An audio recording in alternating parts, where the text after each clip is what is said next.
Good morning, good afternoon, and good evening, everybody. Thank you for tuning into another Supatease video. And in this one, we're going to be covering which specializations are the best in PvP in Dragonflight 10.2.5, driven purely by analytical data. I saw this tweet posted by Mystical the Monk, which has compiled all of the representation of the specializations from North American Cup 2 for the AWC and European Cup number 2 for the AWC. We're going to cross-analyze this against the solo shuffle statistics to try and figure out, does this exactly overlap? Are these actually the same best specializations across multiple thresholds of rating? So this is the data that was collected from Europe Cup number 2. We can see that Havoc Demon Hunter was the most represented at 36 times played, Outlaw Rogue at 22 times played, Arms Warrior surprisingly at 9 times played, Windwalker at 4, Subtlety at 4, Retribution Paladin at 3,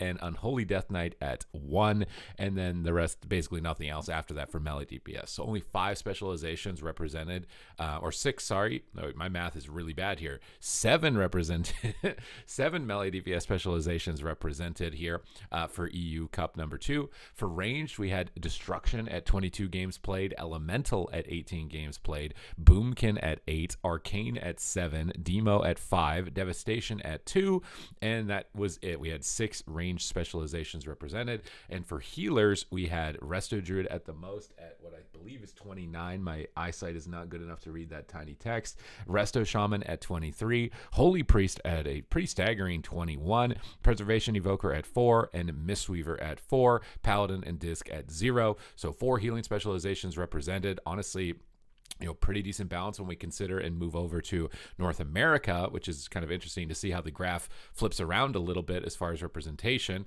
Outlaw Rogue at a staggering 40 matches played, and Demon Hunter is in 3rd place at only 12. Does this mean that North America is behind the meta? Does this mean that European teams are not adapting to it? Or does it mean that there's possibly some flexibility in terms of what are the best specializations at the moment? Retribution Paladin came in at 2nd at 13. As I said, Demon Hunter at 12. Windwalker at 11, a lot more Windwalkers in North America, Arms Warrior at 10, Frost Mage at 6, which wasn't played whatsoever in Europe, Subtlety Rogue at 5, and Unholy Death Knight with 3, and that was pretty much it. So we saw about 6, 7, 8 melee DPS specializations represented in North America. For ranged, we can see a bit of overlap here, right? Destruction Warlock continues to be the most represented at 33. However, Elemental is at 0.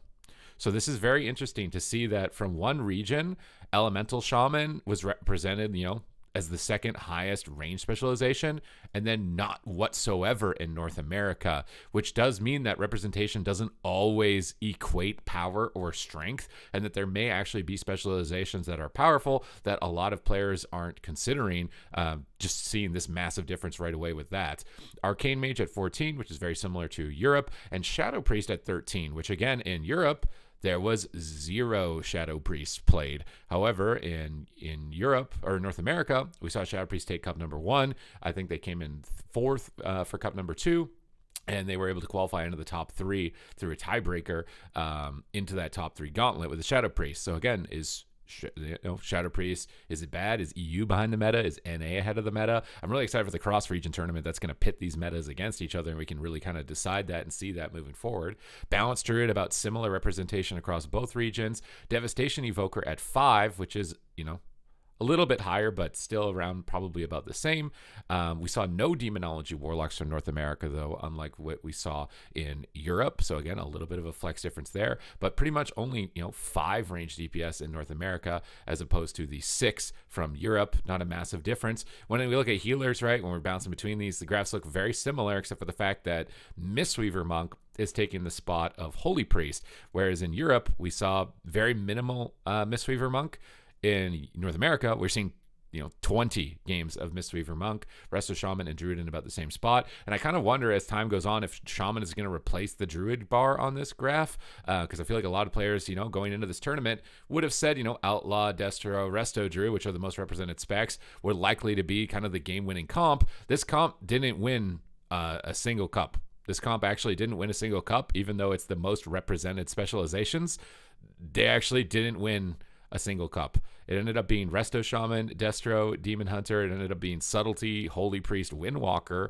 And then it ended up being Boomkin Outlaw Shaman. So, even though they were the most represented, they didn't actually win. But this is what people were expecting to be the best, and it ended up not being exactly accurate. We saw more Holy Paladins in North America with 5 played, kind of traded off for the Preservation Evoker. And it seems like Discipline Priest is the main one that really we just didn't see any of as a healer. And I can kind of attest to that, having played it myself. On the ladder, especially 3v3 as opposed to shuffle, you just really lack output, and your mana is the worst of any healer. So this doesn't come really as a surprise to me. Now, when we look at the solo shuffle ladder, right, I think what's interesting about this is when I look at the top end of the ladder, we can see Demon Hunter really represented at 19, Outlaw Rogue second, Elemental Shaman, more Elemental Shamans on the ladder at least, Subtlety Rogue. The representation at the high end of the ladder parallels these graphs very similarly to what the tournament play is. But when we change the threshold and we look at lower rating, we can see other specializations start to pop up a lot more. Something like Death Knight and Discipline Priest and Arms Warrior are highly represented, but that's likely because these are underperforming specs that can't get to those high levels. So they're kind of like all puddling up towards the bottom end of the ladder as opposed to the top end of the ladder that we can see. But the representation, aside from Demon Hunter, right, which is a pretty staggering outlier at the moment, is getting pretty decent. I feel like with a couple of PvP changes coming through here, we can look at EU as well. EU, they like Windwalker Monk a little bit more than Outlaw Rogue. Whoa, Outlaw Rogue actually falls quite a bit behind between Europe and US, but you can see the graph between all these other ones is getting very close or sharply close, except for the outlier of Demon Hunter there at the moment. When we cut down the ladder a little bit further, we get a lot more representation as well, although the curve does seem to fall off here towards the bottom end. We can see like Preservation Evoker really struggling, Fire Mage really struggling, Enhancement struggling, Fury and Frost Death Knight having a hard time.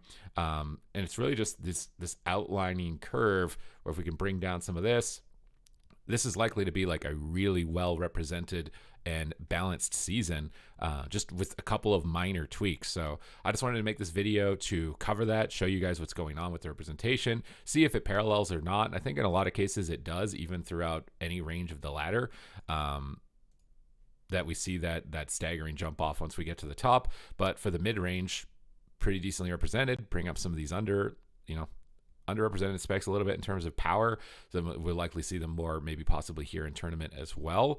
And I think the game could honestly be in a really good spot. I just wanted to highlight the best specs, show how close the game really is to being really good at the moment, with just a couple more steps, a couple more changes here for the season that hopefully can like carry forward and make the the finals even better, make the game even better, get more people queuing, because I know a lot of people have been talking about the problems with the game.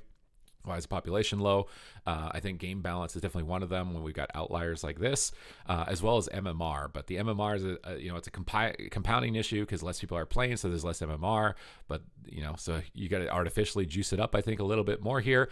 Get some class changes in to get people excited about playing specializations that before weren't as represented towards the bottom end. I think you're going to incentivize people to try and come back, play the game, and go for their rewards. So that is my hope with this video, at least, to just talk about that, talk about the balance, talk about some adjustments I think that could be made to put the game into a better spot, to get more people playing, obviously. So if you enjoyed this video, make sure to hit the thumbs up button and the subscribe button. Thank you very much for tuning in, and I will see you in the next one.